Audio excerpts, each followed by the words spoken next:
Okay, quick easy breakfast of leftovers and whatever we could find. This is my favorite muffin pan of all time. It's gigantic, and it has these pop-up bottoms so that nothing gets stuck. And they're deep. They're easily 2 inches deep, must be 3 inches wide. And the thing I like about these pans is that the sides are completely upright. So regular muffin tins are sort of on angles. This is not, and I much prefer this. I've lost my fillings. Here they are. So I had some leftover bacon. Sorry for wandering.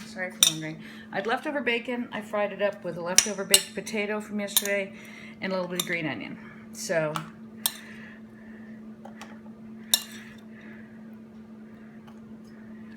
I always work on one side. I don't know how many muffins I'll get, or how many little quiche things I'm gonna get.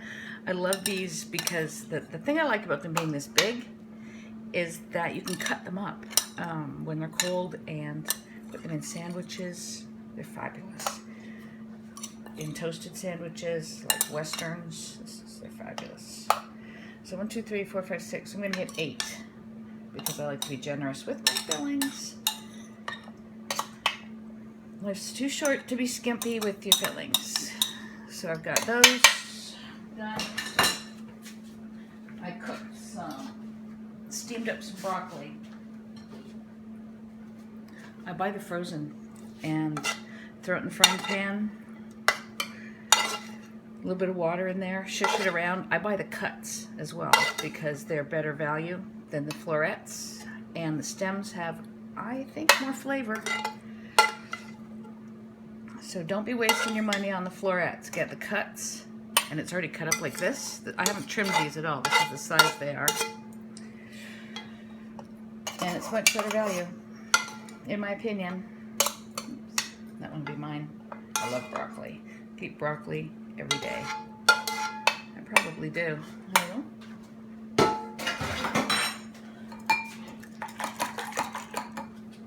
So the cups that I don't use, I pop their bottoms up.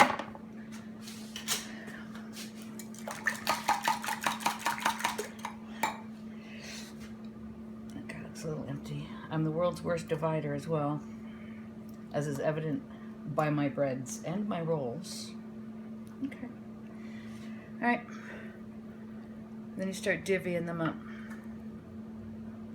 And you hope you don't run out of filling because, you know, you did it on a videotape. This is 7 eggs, by the way. I'm gonna need another egg. Hold, please. I have returned. I did 2 more eggs. So, and in my eggs, I put, a little tiny bit of milk, not much, mostly, and a little bit of water. And then salt, pepper, herbs de Provence, and thyme, which is my favorite herb if I was going to have a favorite child. Thyme would be it. Where is my cheese? This would be one of the rare times that I like to use the pre-shredded cheese, because I like it to stay separate. This is just some cheddar.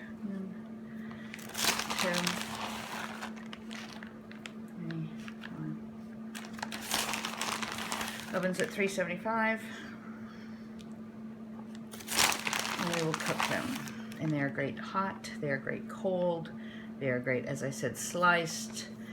They freeze really well, and then you can just throw them in a toaster oven or something. Okay. I think we're done. I'll show you when they come out. And I do cook them on the sheet tray, just in case, you know, of oozing, but we won't have any today. All right, I'll meet you back here in about 20 minutes. Okay, here we go. Look at this, straight out of the oven. I ended up cooking them probably 28 minutes, because these are very deep, remember? So they're beautiful, they get puffy. And this one's a gorgeous one. And I just use a butter knife. These are my favorite. They're British. I searched for them on eBay. I have way too many of them, but it makes me happy. So because of those bottoms just pop up, all you need to do is sort of put your knife down the side, and as soon as the whole muffin, that's not a muffin, the whole little quiche thing moves, then you know that once they've cooled down a little bit, you can just pop them up from the bottom. So I'm going to let them cool a couple minutes in here. Yeah, all right, I'm gonna let them cool a couple minutes, and then I'll come back and we'll take a look at them together. I have returned. I think they're cool enough to pop out of here.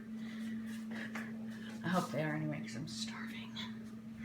So they shrink, I mean, you know, a little bit. This is not too hot. So you see, you can sort of just pop it up and lift them right out. I love this pan. Okay, you see they're all nice and brown.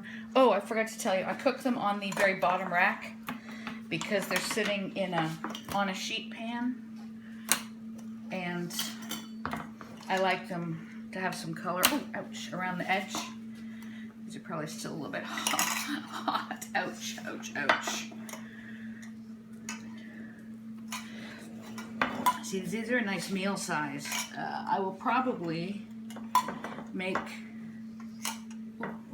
hollandaise for them, just to be ridiculous. But you see, look at these beautiful things. See, they've got nice brown color. They're tall. They're nice, 2 inches tall. Which one? Oh, see, some of them come out with the little bottoms on top are attached, and that's fine. There's another one, and there's another one.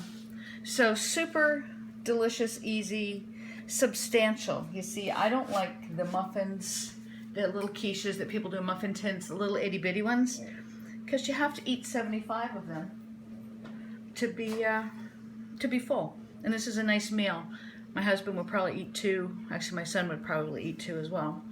I'm making some crusty rolls at the moment. The dough's rising because I'm going to, maybe later on, or actually maybe tomorrow,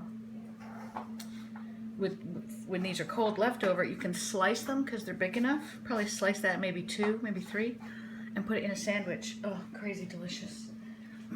All right, since you've been killing time with me, the least I can do is cut one open, and we'll look inside. Oh, I forgot which one was mine. I think this one with all the broccoli in it. See, look, with the bacon. Cut it open. Look at that. Delicious. And it stays in the order, so I got potato and bacon. Oh, and broccoli. I should probably take a bite. Oh. There's nothing wrong there at all. So, get a great big muffin pan. Make these things. Everybody loves them. You don't have to worry about pastry or dough or anything. Leftovers, eggs, breakfast. Brilliant. I'll put the dimensions on the blog, Tracy Cooks at Austin. Anyway, I have to go eat breakfast now.